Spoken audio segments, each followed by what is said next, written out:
Kids, what we got to do, we got to wait for the thumbs up. So if I'm quiet, that's why.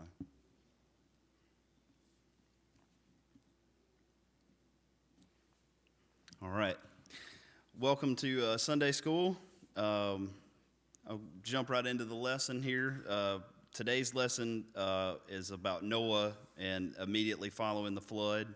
And the text is from Genesis chapter 8, verses 13 through 22. And then Genesis chapter 9, 11 through 13. So I'm going to read chapter 8 first. And then when we transition over to 9, I'll repeat those verses. Genesis 8, 13 through 22. By the first day of the first month of Noah's 601st year, the water had dried up from the earth. Noah then removed the covering from the ark and saw that the surface of the ground was dry. By the 27th day of the second month, the earth was completely dry. Then God said to Noah, "Come out of the ark, you and your wife and your sons and their wives. Bring out every kind of living creature that is with you, the birds, the animals, and all the creatures that move along the ground, so that they can multiply on the earth and be fruitful and increase in number on it." So Noah came out, together with his sons and his wife and his sons' wives, all the animals and all the creatures that move along the ground and all the birds, everything that moves on land, came out of the ark, one kind after another. Then Noah built an altar to the Lord, and taking some of all the clean animals and clean birds, he sacrificed burnt offerings on it. The Lord smelled the pleasing aroma and said in his heart, "Never again will I curse the ground because of humans, even though every inclination of the human heart is evil from childhood. And never again will I destroy all living creatures as I have done. As long as the earth endures, seedtime and harvest, cold and heat, summer and winter, day and night will never cease." And then it transitions Genesis chapter 9, 11 through 13. "I will establish my covenant with you. Never again will all life be destroyed by the waters of a flood. Never again will there be a flood to destroy the earth. And God said, 'This is the sign of the covenant I am making between me and you and every living creature with you, a covenant for all generations to come. I have set my rainbow in the clouds, and it will be the sign of the covenant between me and the earth.'" And the introduction talks about getting out of the boat, and this is the first insert. It says, "At age 36, I decided to enter a 340-mile river race on the Missouri River between Kansas City and St. Charles, Missouri." So this is in a kayak. You race 340 miles between Kansas City and St. Charles, Missouri. I couldn't paddle a kayak up the channel at Sunset Beach without getting stuck in the weeds. I don't know how these guys do it 340 miles. I know where I would place in this race. It said I had entered the race some years before but did not finish. I knew from experience that it was going to be a physical test. Long stretches of the race required that I remain in an 18-foot-long kayak in the middle of the river with no way to get out of the vessel.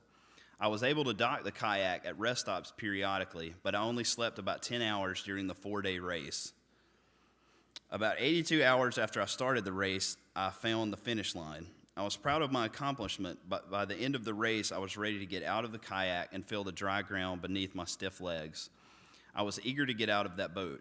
So was Noah. However, some significant differences exist between my getting out of the kayak and Noah getting out of the ark. God did not tell me to get in or out of the kayak. If I had to, I could have paddled the kayak to the riverbank and disembarked the vessel. Noah did not have that option.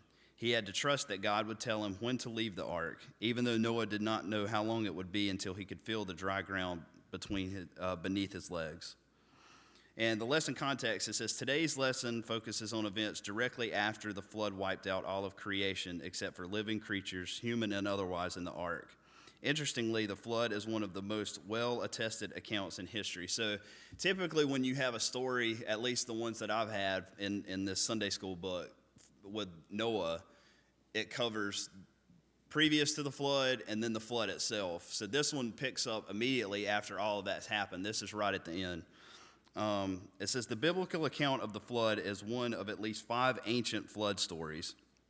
The existence of this leads some to believe that the biblical account used them as sources and that the flood is a legendary myth of an ancient and ignorant people. But if there truly was a great flood in ancient times, then stories of the event would be passed down from generation to generation. The biblical account of the Great Flood is detailed in giving specifics for the beginning of the flood, the length of time the rain fell, how long the floodwaters covered the earth, and how long it took for the waters to recede. The total amount of time adds up to more than a year. Having made it safely through the flood, creation and humankind had another chance. But even as that new chance began, God was fully aware of the still present reality of man's brokenness. Sadly, even before the end of Genesis 9, which is Noah's sons, sin manifested itself again. Humanity's brokenness becomes apparent. So, that really kind of paints the picture for you, not only in the context of where our lesson is, but what immediately comes after it. You look at this covenant, but, it's just a further testament to our flawed nature as humans. Before you even get out of chapter 9, you're kind of right back there. We'll start going into the verses individually now. Verses 13. By the first day of the first month of Noah's 601st year, the water had dried up from the earth. Noah then removed the covering from the ark and saw that the surface of the ground was dry. So when I was reading this read to me like one of those EOG math problems. There's a lot of bunched up words and numbers. So if you kids want to come up here and do this for me? Is it still fresh in your mind? Oh. So it says, the biblical account of the flood gives specific details regarding when the flood began, the length of time the rain fell on the earth, how long the floodwaters covered the earth, and the length of time it took for the floodwaters to recede. So you get, the initial part of the flood, we all kind of have that memorized, but that wasn't all of it. You've got the beginning, you've got the duration, and then you've got how long it took those waters to actually recede to a level that they could leave the ark. And using the math, they've equated this to about a year. It says, we know that Noah was 600 years old when the flood began. This verse states that 1 year had passed, and it was the first month of Noah's 601st year. So technically right at a year later. For Noah to see the waters had dried up from the earth suggests that he could see dry ground on the mountains of Ararat, where the ark came to rest, the sight of which would have been significant to Noah and his family. Although the surface of the ground was dry, Noah, his family, and the animals remained in the ark. They were all shut in until the Lord revealed the time for them to leave the ark. So you can see the peaks of the mountains, but you still don't know what the ground itself looks like. So they're starting to get that hope, but they can't leave the ark yet. Verse 14, by the 27th day of the second month, the earth was completely dry. It says the phrase the 27th day of the second month reveals that about 2 months had passed between the events of this verse and the previous verse. So from the time they saw the peaks of the mountains to this next verse, 13 and 14, is still 2 months. Verses 15 and 16. Then God said to Noah, come out of the ark, you and your wife and your sons and their wives. As God had commanded Noah and his family to go into the ark, God also commanded them to come out of the ark. One can only imagine how ready Noah and his family were to do so. They wouldn't have had to be told twice. And this is a poor analogy, but think of what hurricane was it that caused those waters to come up so much at High Falls? Was that Matthew? Or was that Florence?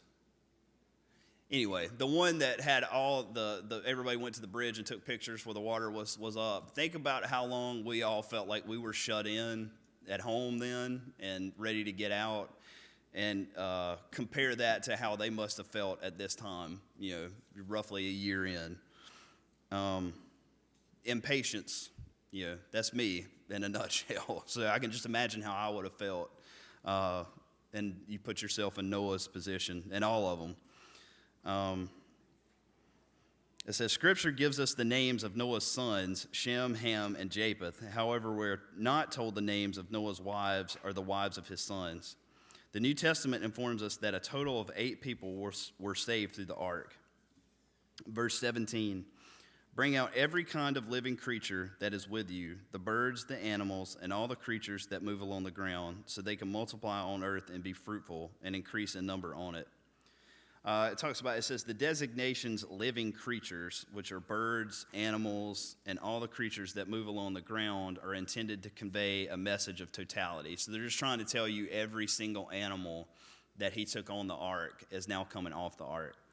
Now, I know you guys are probably waiting for me to give you the Hebrew translation, and I'll do that now. The Hebrew translates this into also including fish. So this is everything. This is every animal that you could imagine. It says, the statement, be fruitful and increase in number on the earth, repeats the command given to Adam and Eve in the garden. In this verse, however, the command is not issued to Noah and his family, but to the creatures in the ark, so that they would multiply on the earth. Noah and his family would receive such a command later, be fruitful and increase in number and fill the earth. Noah would become something like a second Adam in that sense, which, it's their responsibility to increase. There of 8 people, 8 humans in the ark, and then the animals on. It's up to Noah and his family to increase the population. Verse 18, so Noah came out together with his sons and wives and sons' wives. And I thought this really speaks to Noah as an individual. God spoke, Noah listened, Noah acted. From the beginning, that's basically this story in a nutshell. God spoke, Noah listened, Noah acted. It's a simple sequence on paper, but is one that believers sometimes struggle to put into practice. And how often do we find ourselves in that situation when you can kind of hear God speaking to you internally, but you can make yourself believe that you didn't hear it or that he meant something else? Imagine if Noah had done that from the beginning. It was never a question of twisting words or trying to make yourself justify what you really want to do. God spoke, Noah listened, Noah acted.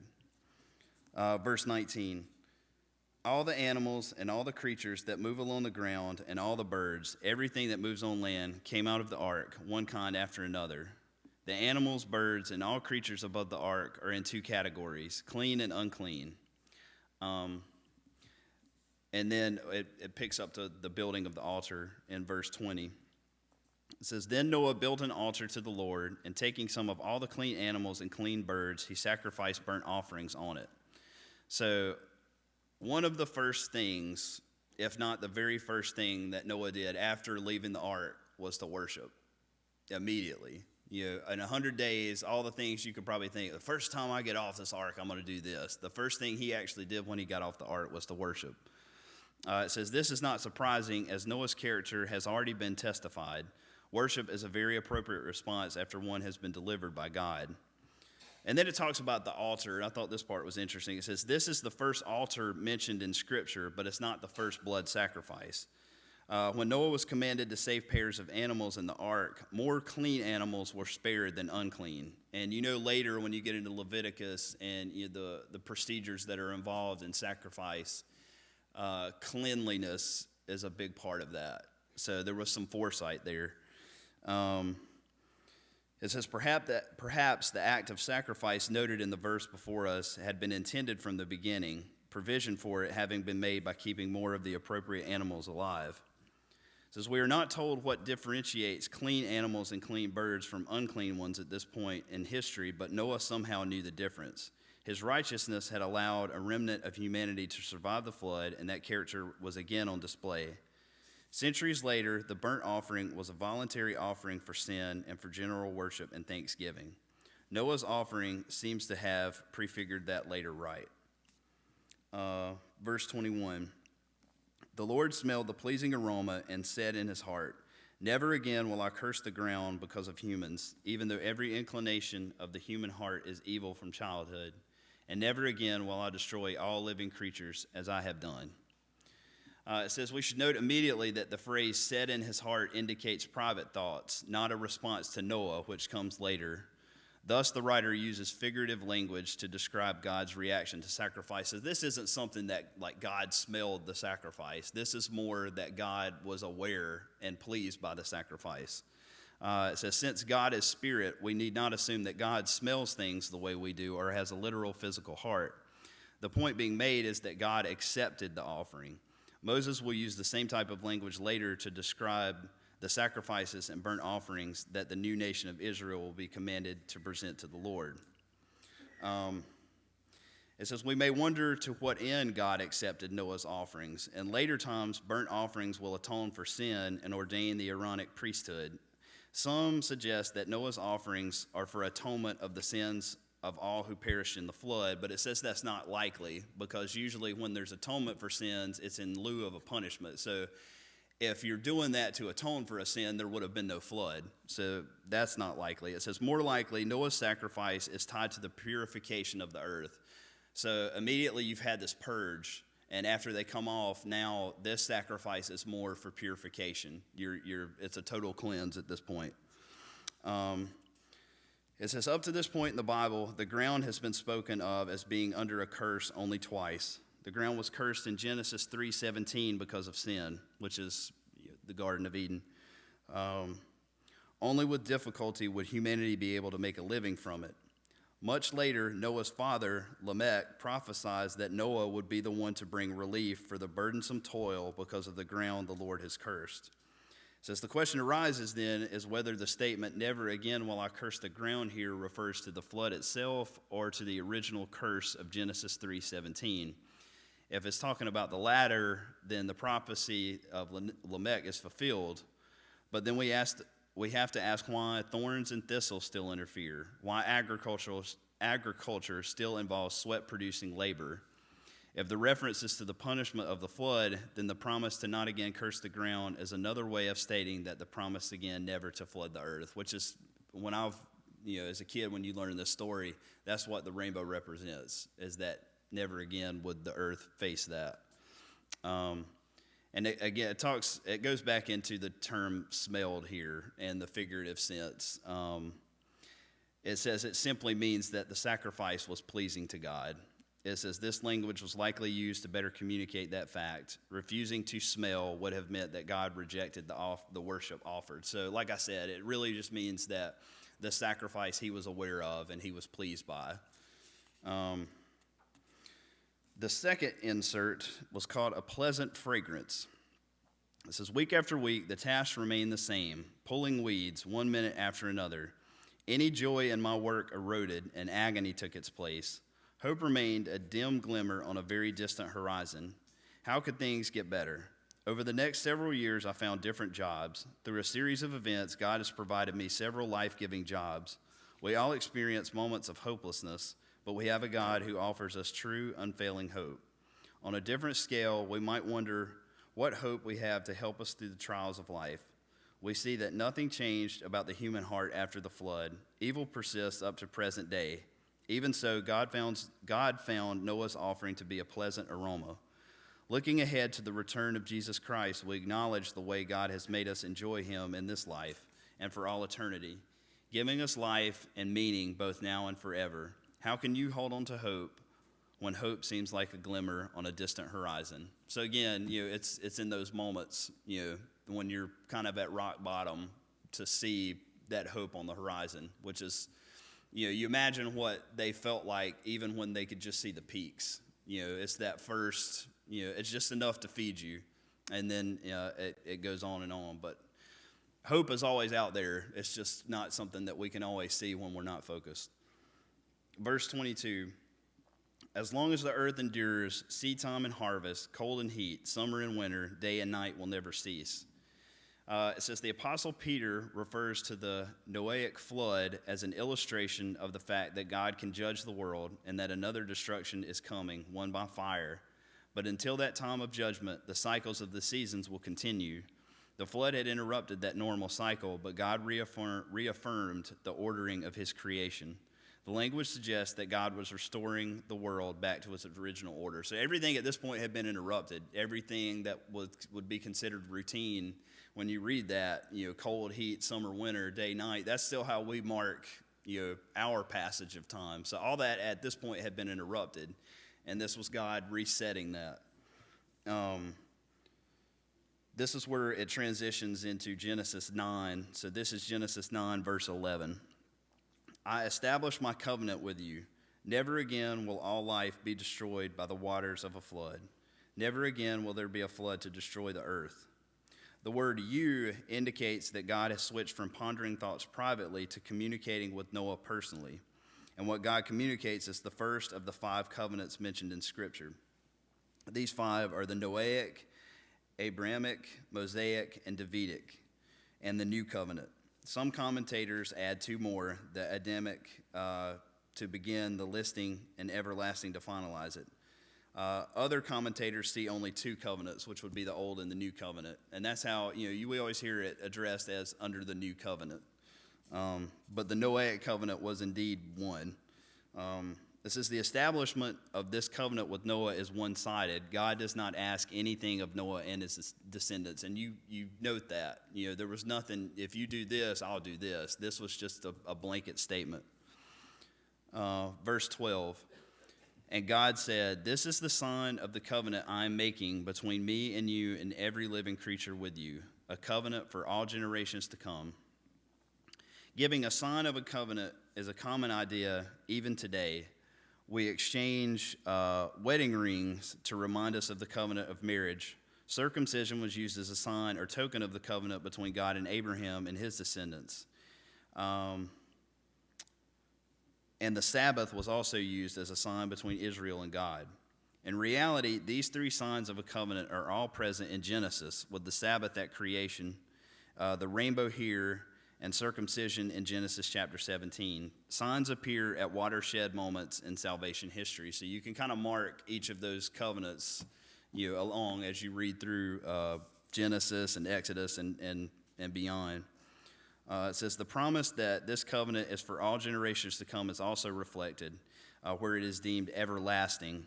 But neither the word everlasting nor the phrase all generations should be taken to mean that the covenant extends into eternity. As we learned earlier, this covenant is in place as long as the earth endures. Verse 13. I have set my rainbow in the clouds, and it will be the sign of the covenant between me and the earth. A form of the underlying Hebrew word translated as rainbow also refers to a bow as a part of a bow and arrow combination. And sometimes you hear rainbow so much, I don't always necessarily tie that to bow and arrow, but that's an interesting translation because it says perhaps the image is one of a weapon of war becoming a symbol of peace. And when I read that, it's not in my nature to be controversial or confrontational, but it is important, I think, and sometimes in certain months of the year to remember what a rainbow reflects, which is a covenant. It's God's promise. So what I really enjoyed from this lesson was that reminder. And that leads me to the last insert, which is rainbow, a happy symbol. It says, my daughter loves to draw rainbows along with a bright sun and smiling people. She considers it happy. I suppose you could call it a happy symbol in the Genesis context as well, but not necessarily because it looks attractive or picturesque. When God hangs his bow in the heavens, it reminds us that he won't be making a dramatic intervention to destroy evil with a flood. God's plan is more extensive and longer term, revealed through the life, death, burial, resurrection, and ascension of Jesus. He alone can bring true and permanent redemption. The rainbow remains a symbol that life goes on without divine cataclysmic judgment for now. God is not destroying wickedness. Seasons continue to follow seasons, and night continues to follow day. In this fallen world, we face days when justice seems to be an unattainable ideal. I sympathize with the psalmist who, after first marveling at all of God's creation, couldn't help but pray that sinners and the wicked should just vanish. Truly, we look forward to the day when God puts an end to evil. But 2 Peter 3:9 tells us that God delays judgment so that all might repent. The question then becomes, how are you responding to God's patience? And that's something that Pastor has talked about, in that you see as time goes on, the world looks less and less. There's less and less hope there, to go back to something that we talked about earlier. When you look at it as a whole, it's hard to see it sometimes. And you wonder, you've got this promise beyond, why not just go ahead? Why not just go ahead and do it? And he's patient. He's given time to make sure that everybody has that amount of time that they need to make the right decision. So I think it's important to remember that sometimes when we're watching the news, and you can get disgusted and discouraged, but he's patient, and that works to our favor. In conclusion, most people know what it means to be impatient. As a parent, I have 3 highly mobile balls of impatience. And when you throw my wife and I in the mix, waiting for things becomes an agony. I'm very patient. I've got 2 over here that could attest to my patience level. So I don't know who they're talking about. It says, the people in the Old Testament were not any different. King Saul had a major failure due to his lack of patience as he waited for Samuel to offer the sacrifice.